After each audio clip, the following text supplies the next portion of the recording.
month, Sonya Massey was killed that's in her terrible. home by Sean Grayson, a Sangamon County Sheriff deputy. Last week, we sat down with Sheriff Campbell, and he said that he does not shoulder any responsibility when it comes to hiring Sean Grayson. Do you agree with that perspective? I don't know the details, but I'm going to learn the details. I'll tell you this. This was a heartbreaking tragedy. To watch that video is as heartbreaking as watching George Floyd lose his life on the curbside of the Twin Cities.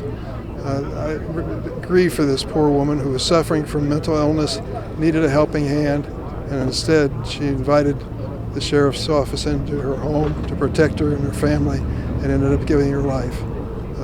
I want to salute the prosecutor, the local state's attorney, for his timely response in finding serious charges and moving on them very, very quickly. I think it showed that he appreciated the seriousness of the situation. But there's more to be determined. This last week, Cory Booker, who's a senator from New Jersey, reintroduced a bill called the George Floyd Bill, which would establish a registry for police and law enforcement, so there'd be no surprises when you hire somebody as to what their background might be and what wrongdoing might be in that background. I'm an original co-sponsor of that bill. So I'm going to look into this, continue to look into this.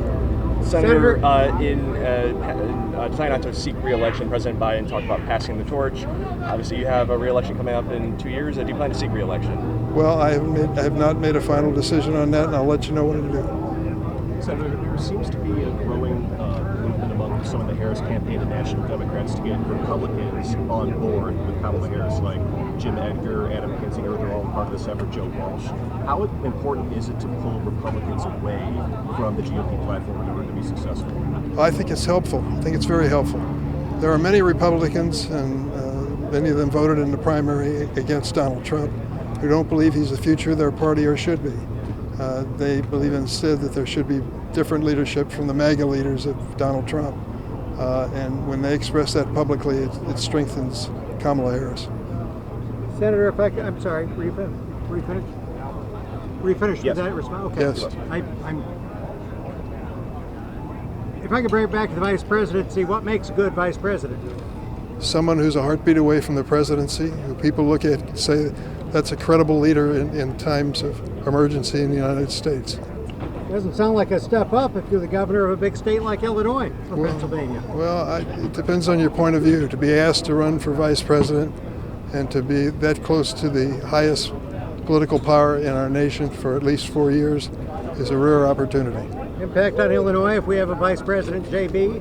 Well, I think he has shown as governor that he's a real leader, and he would be a good ally of Kamala Harris. And I happen to know Juliana Stratton, the lieutenant governor, very well. She is a very impressive person, and she would take over the governorship if necessary. Senator, over the past couple of days, we saw the prisoner swap between Paul Whelan and another Wall Street journalist was brought home, but there was also an exchange of Russian criminals for that. A lot of Republicans have criticized that swap for American civilians for Russian criminals. Do you agree with that perspective? What's your take? I think we did the right thing. I'm sorry that anyone was taken prisoner illegally, and that happened over and over again, but it's become part of a strategy. Vladimir Putin, a thug and a war criminal who invaded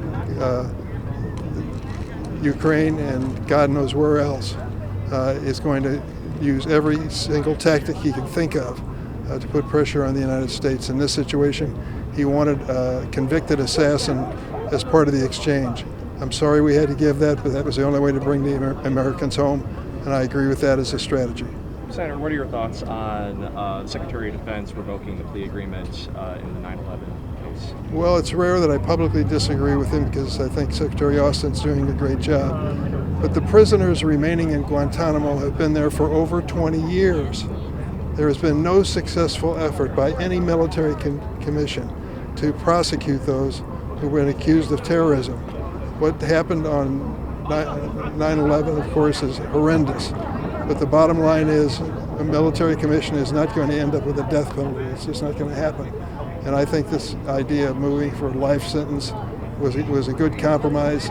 I'm sorry that Secretary Austin disagreed.